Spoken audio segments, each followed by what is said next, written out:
Good afternoon, friends from media. Let me introduce my colleagues, international colleagues, Honorable Minister Jason Clare, Minister of Education, Government of Australia. To my right, Mr. Andrew Giles, Honorable Minister of Skill and Training, Government of Australia. Mr. Julian Hills, to my left, Assistant Minister for International Education, and two of my important colleagues, Mr. Jain Chaudhary, Minister of State, Education and Skill Development and Entrepreneurship, and Mr. Sukanta Majumdar, Minister of State in Education Department. Friends, today we have successfully completed the third Australia-India Education and Skill Council. Previously, it was known as Australia-India Education Council. Since last two meetings, consciously both the government decided to expand the scope of our bilateral discussion up to skill, because we believe for the new age economy, I quote Prime Minister Narendra Modi ji, degrees are important, but competence is much more than that. Looking into this spirit, both the government consciously decide our bilateral discussion will be the framework of education and skill. Today, we have a very successful meeting since morning. As you can see, the high-level delegation led by Minister Clare, Minister Andrew Giles and Minister Julian Hills, many Vice Chancellors, many Deputy Vice Chancellors, educationists and senior bureaucrats of Government of Australia are the part of this bilateral discussion. From our side, represented by three important officials from our government, Secretary School Education, Secretary Higher Education and Secretary Skill Development and Entrepreneurship Department, and representative from External Affairs Ministry and representative from different statutory and regulatory body of Government of India related to education and skills. Friends, if I will highlight few important outcome of this meeting from the education side, and my colleague Mr. Chaudhary will highlight few important outcome of the skill side. Then both our colleagues from Australia will also respond to some of your queries. Let me put some points. Friends, one of our important outcome of today's deliberation was in the early childhood care and education area, there will be collaboration between Government of India's academic bodies CBSE and Australian qualification framework in the area of teachers for early education and childhood education, professional development and augmenting of competency of teachers between. Another outcome was agreement between NCT and Australian Institute for Teaching of School Leadership. These are the two important outcomes we have deliberated today, completed today. And I am pleased to share that we are also exploring the opportunities of setting up few more CBSE affiliated schools in Australia, catering to our growing Indian diaspora and demands of CBSE syllabus in school system due to its strength in STEM education across the world. Because nowadays CBSE is getting traction due to its STEM education in all parts of globe. So Australia is also, we are entering the Australian education ecosystem. Friends, today we have hand over the letter of intent to one of the prestigious University of Australia. If I quote, this is not only limited to Australia, this is the world's 20th ranked university, the New South Wales University of Australia from Sydney, which is my colleague Minister, Mr. Jason Clare, is the alumnus of that prestigious university. That university is very soon coming to India to open its campus at Karnataka in Bangalore city. This is 7th in a row already 6 universities are already open their, 2 of them are open their campus in India, Wollongong and Deccan in Gift City of Gujarat. 4 more universities with 5 campuses in the different part of country has opened their, they have taken LOI from our system. And 7th one, the prestigious one, the University of New South Wales. Today we hand over the LOI in presence of my colleague ministers, and that university campus will offer industry-focused undergraduate and postgraduate program in business, media, computer science and data science and cyber security. These programs align closely with the needs of the future-ready India and globe. Friends, today also we discuss about sports curriculum. Australia is good at sports. Today we decided to collaborate in the area of sports curriculum from school to higher education level. Sports technology, sports techniques and curriculum in the school areas. Because both of us have a common aspiration. Australia is going to host 32 Olympic in Australia, and India is pitching for 2036 Olympic, and India is going to organize 2030 Commonwealth game. So Prime Minister Modi has a vision to massive capacity building on sports. Fit India, Khelo India, these are the flagship scheme program. Now it became a mass movement in Indian system, Indian youngsters. Australia is a natural partner in this area. So today in our Education Skill Council meeting, we have deliberated in detail about the future engagement area of sports. And the 2 important schemes, Spark and GAN, these are the ongoing research exchange program between both the countries. As you all witnessed this important program just few minutes before. Indian academia will go to important Australian university and institutions for the further study and research. This will be funded in the size of around 100 crores spending will be there on these schemes from the Government of India side, and the Australian government will host, Australian university will host these programs in Australian universities. Friends, in conclusion, I'll say 2 things. Both the leadership, Prime Minister Modi and Prime Minister Albanese, has a very excellent cordial relationship and mutual trust and understanding to create a special relationship between India and Australia. I am thankful to my colleague Mr. Clare, Mr. Giles and Mr. Hill for participating in this discussion, and I am thankful to my colleagues Mr. Chaudhary and Mr. Majumdar and all my senior colleagues from both the sides for this successful 3rd AIESC meeting organized at Delhi. And today one of the important decisions we have taken, the foundation has been laid. Now the meetings, the deliberation will be cohort wise and more specific outcome will be expected from our deliberation. Thank you, friends.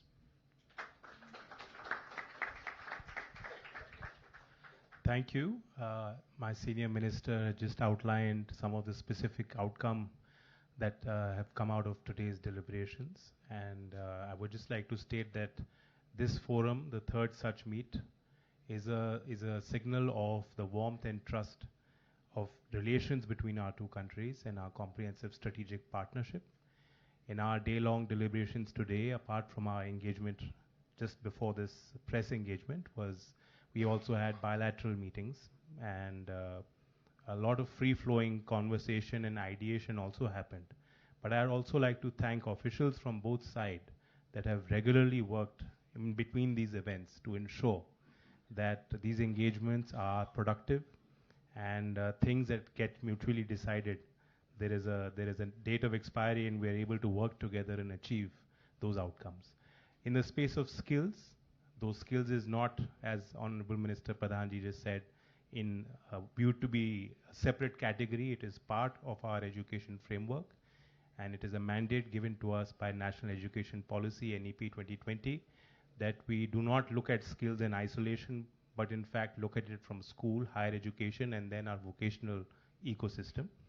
But I would still like to point out that today remarkable achievements have been made by both sides coming together and having deliberations. Firstly, our institution-to-institution mapping and creation of a collaborative network is a significant achievement. 3 MOUs between our skill council, between higher education institutions, between the relevant training partners in Australia have been exchanged in front of you. Also on the mutual recognition qualification framework, which was agreed to in 2023. And I think that has now served as a great example where we are able to work with other governments where we have agreements in place and partnerships that we are looking to improve upon, where we posit this achievement between India and Australia as the way forward. So I think on the MRQ, we are both in agreement that we need to operationalize it at the earliest. Already in the space of agriculture, our skill council and the joint working group between the two countries has been able to create a number of occupational standards. And now it is time for the educational training partner ecosystem to really take those courses up and ensure that the students have a flexible pathway to utilize the qualifications that are in place. An important agreement on both sides that I think both sides are of the view that sports is a strategic area and an important area to focus on with a positive impact on youth development, with India's young demography, with both countries looking to host key global marquee sporting events. There's a lot of learning that both countries will have to undergo and will experience in the hosting of such events. In the Indian context, recent studies have pointed out that the sports and physical wellness industry has the potential in the next 2 decades to grow up to about 2% of our GDP. So there's immense economic potentialities, immense potentialities for workforce development, for skilling, for education. And therefore, starting from school to higher education, and even viewing sports as a skill, whether it's a trainer, whether it's the hosting economy, the gig economy, the event management, whether it's sports science, all of these different verticals in subjects need intervention. And therefore, I think both sides are of the view that our collaboration on sports in the education framework must be strengthened upon. Also, the whole issue of employability skills, creating a joint research, understanding the employability metric as it applies to different industry verticals. That is a core issue that we discussed. And then facilitating exchange programs between teacher training for our young students in our ITIs to go to Australia to experience how the TAF education system works, and similarly to open our ecosystem up for opportunities for Australian students to come in and look at what Indian industry looks at employability and how it approaches the issue of vocational skills. All of these deliberations have been very fruitful, but like our Minister Dharmendra Pradhanji has said, that these are all discussions that will yield even more outcomes going ahead. This is indeed a unique platform, as Minister Clare also pointed out in our meeting, that perhaps no such mechanism or platform or interaction or high-level meeting or engagement exists for India with any other country. I think that's a sign of how deep our relationship is, and also a sign of the great potential we have to work together. Thank you. I request my dear friend, Australian Minister, Mr. Jason Clare, to say a few words. Thank you, Dharmendra. This is unique. Australia doesn't have this sort of relationship when it comes to education with any other country in the world. Full stop. And to give you evidence of that, you just need to look at the stage. 3 education ministers who have come to Delhi for this meeting, but bringing with us a delegation of half a dozen vice-chancellors, another half a dozen deputy vice-chancellors, the key regulators of our education system in Australia, across the board, across all parts of education, and including the Secretary of my department, whose birthday it is today. Happy birthday again, Tony. But also to look at the other side and the seniority and the experience on the Indian side of the table. There is nothing like this that Australia experiences with any other country in the world when it comes to education. This is my third visit to India as Education Minister in 3.5 years. This is our 5th meeting in that period of time, and with every meeting it gets better, it gets stronger, it gets deeper.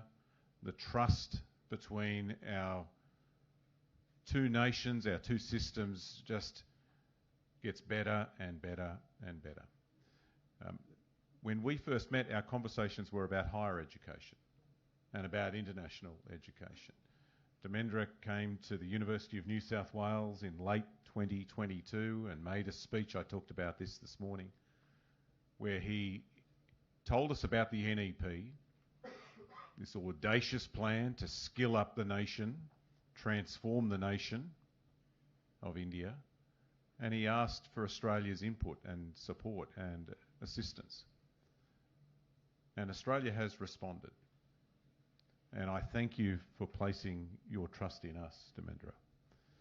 I understand 19 universities, international universities, have been given letters of intent to establish campuses so far in India. 7 of those are Australian. 7 of the 19. So I think that is a sign, or the evidence, if you need any, of the strength and the depth and the seriousness of our relationship and the trust between our two nations and our two education systems. But it's not just in the area of higher education.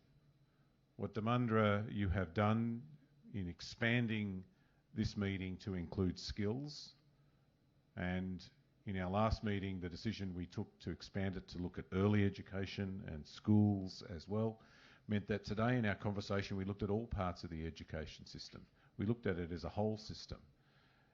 And we asked our officials to make sure that when we come back in 12 months' time, there is more work that we've done on early education, on school education, on vocational education and in higher education. And in particular, as we've all said, in the area of sports education.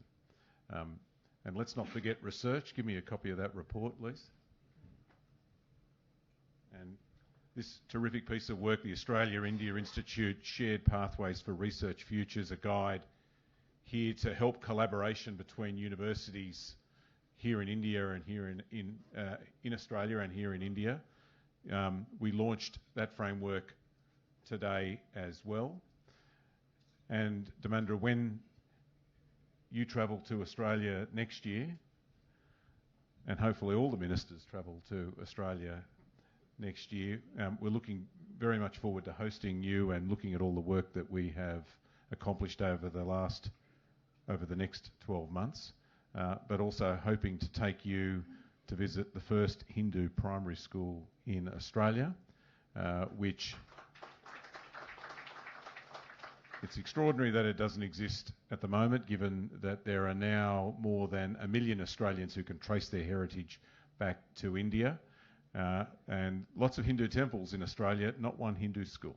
That's about to change. Construction will start very soon, and looking forward to taking you to see the school when you make it to Australia next year.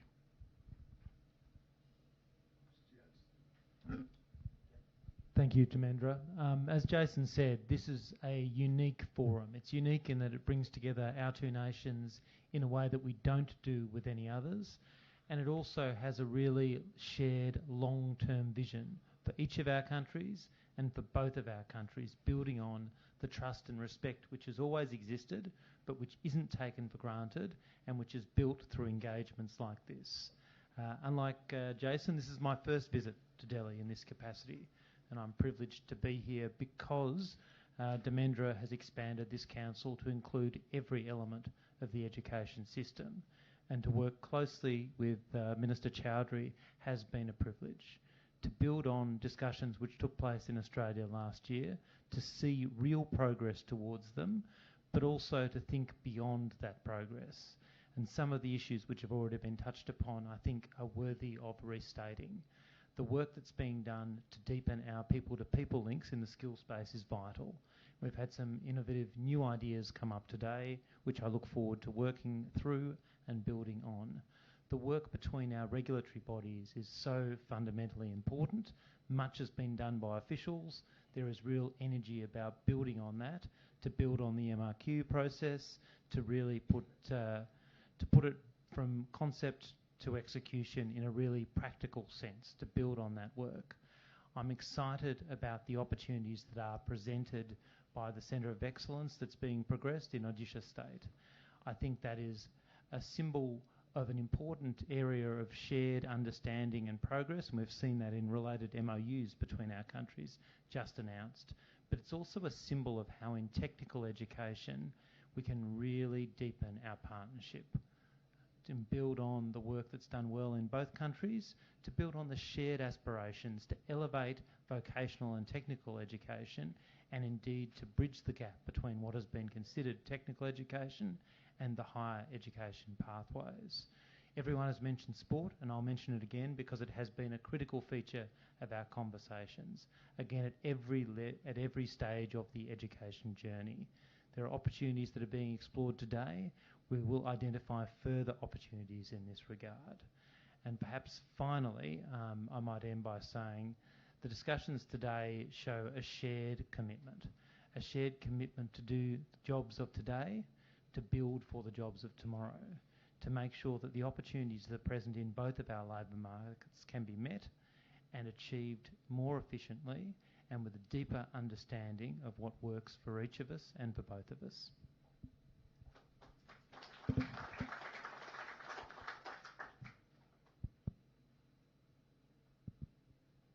Thank you.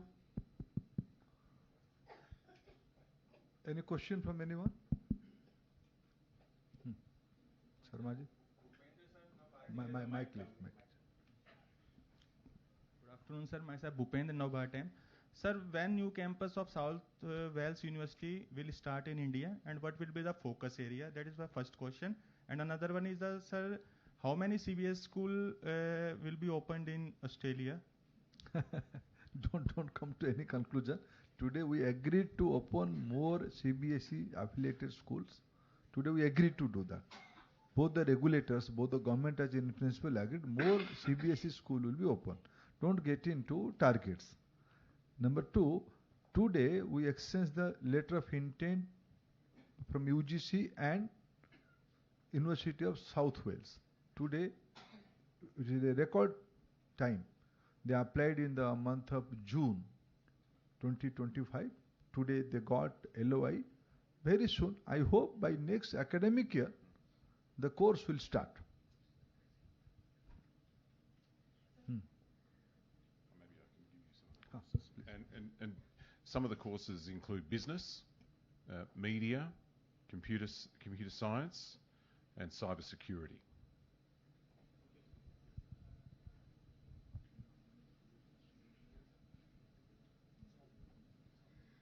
Hi sir, this is Vishu Adhana from ANI. As we saw, several agreements and MOUs were exchanged today. I just want to know, was labour mobility discussed as a part of these frameworks? And if it was discussed, will these agreements increase the mobility of Indian students and Indian workers? Labour mobility is not part of our delegation of responsibility, but certainly labour mobilization is there between India and Australia.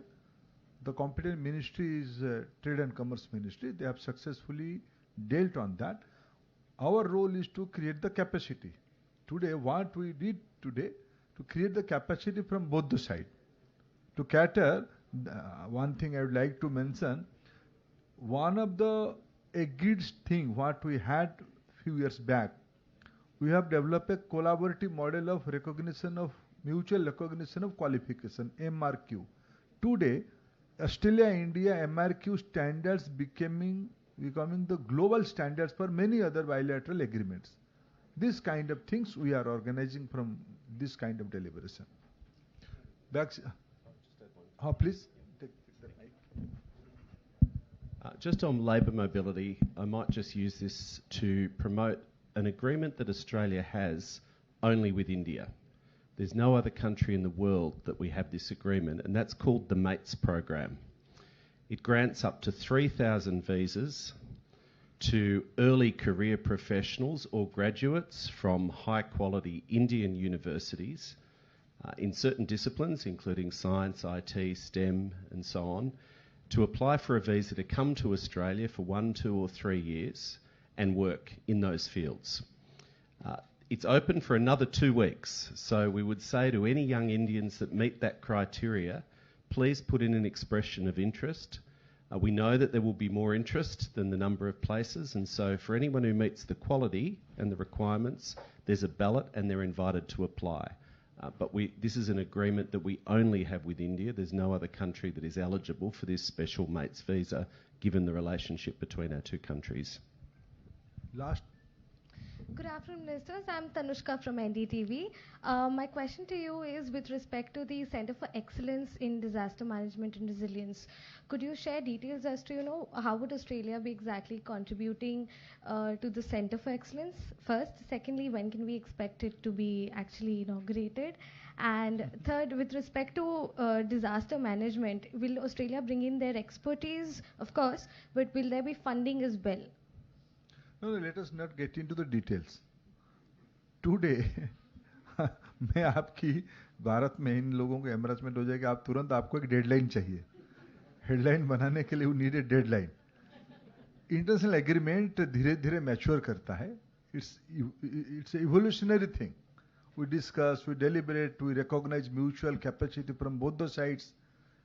In many areas, not only disaster mitigation, in many areas, starting from early childhood education and care to advanced research, to cyber security, we have mutual agreement on many areas, and in many MOUs are many, you might have seen few MOU between two university from Indian side and institute from Australian side. Many recognition, many mutual agreements are already working. Many more has to be decided and many more are on pipeline. Hello sir, I'm Kritika Tiwari from Times Now. I have 2 questions. First is, what new initiatives through this collaboration can we expect in the smoother mobility of students and researchers, both between India and Australia? And secondly, we have heard about how elite institutions are partnering. Can we also expect the same sort of partnership, because you've also underlined how there are multiple benefits to it, these partnerships to also percolate to, say, regional and more vocational institutions as well? As my colleague Mr. Jayant Chaudhary has already mentioned, the prestigious institution from Australian side, TAFE, is aligning with many IIT, ITI ecosystem of our country. That means it's getting percolated to that level also. Regarding the dimension of our agreement, what is the net outcome? Sports is the net outcome. Capacity building by both the sides, from NCT and Australian Teachers Training Institute. These are the additional outcome of today's deliberation. So I can say this is, as I said, knowledge and competence are such a vast subject. We cannot quantify in a one meeting, and we cannot quantify between few subjects. This is a vast one. Regarding mobility, as I said, if my colleague can correct me, India is today Australia's one of the major destination for Indian students at Australia. Our number is more than 1,700 numbers of Indian students are already studying in different institutions of Australia. Almost all the provinces. This is a welcoming step. अगर ये स्वागतशीलता नहीं रहता तो इतने संख्या में विद्यार्थी वहां नहीं जाते. Now, with the changing geopolitical scenario, Australia is a favored destination of Indian students. For us, our number is not important. The kind of academic engagement from both the sides we are organizing today, that's the main achievement of our relationship. Just to add on to Dhemendra's answer, not every young bright Indian will be able to make their way to Australia, perhaps because they can't afford it, perhaps because of their life circumstances. And that opportunity is not a one-way street. It doesn't always have to involve getting on an aeroplane and going to Australia. It can involve these great universities coming here. And that's really what these international campuses are about. It's bringing the best of Australia and the best of Australian universities closer to where so many young Indians are seeking that great education. And so it's a win for Australia and it's a win for India. It helps a lot more people get access to an education that otherwise they couldn't get access to. And so having now 7 Australian universities amongst 19 from around the world committed to establishing a campus across India, not just here in Delhi or in Gift City, but in different parts of the country like Bengaluru or Chennai or Mumbai in the case of the University of Western Australia, or Uttar Pradesh in the case of Western Sydney University. That provides an opportunity for so many more young Indians that otherwise they may not have had the chance to take advantage of, because it would be impossible for them to even contemplate taking a couple of years out of their life to come to Australia. Hello. May I just add that, like what Minister Hill pointed out, that for skilled professionals, there are established pathways and unique opportunities between Australia and India. And it is very clear that we already have a mobility and migration partnership agreement which is in place. How we implement that is there are mechanisms. There's a joint working group that meets periodically. The critical element is recognizing each other's institutions and the skilling capacity. What is the quality of the training that is being done? What is the quality of the assessment? So that a young, skilled young person from India, when they're going out from a diploma or a certificate program, an Australian institution or Australian employer knows specifically what is the skill level. How does that relate to the skill qualification framework? How does that apply to the Australian system of looking at it? That is key. And I think already as part of the mechanism, in 5 critical areas, there has been agreement. Occupation standards have been created. What I mean by when I say occupation standard is there is a qualification pack. There are courses that are available for Indian students who want to get skilled and get assessed according to what the Australian standard is. And like what Minister Pradhanji is saying, this is an iterative process. It is a dynamic process. It is not a static process. These are not credentials that will remain etched in stone. They have to continuously evolve. This is the mechanism and platform through which we are able to work collaboratively. Sir, Nishant from DD News. Sir, sports curriculum is a new thing. So what will be the key focus areas of this initiative and what major outcomes can we expect from this sports curriculum? Primarily sports culture, primarily capacity building of a sports teacher, and starting from school level to higher education level. And campuses are, in what we found, the medalist of Australia comes from the campuses of Australia. So we want to recreate a model where Indian campuses, be it school or college or ITIs or polytechnics, they should be the breeding ground of sportsmanship. Future generation sportsmen should come out of that. That's Australia has successfully developed that model. In different level we have discussed. Thank you, friends. Thank you so much.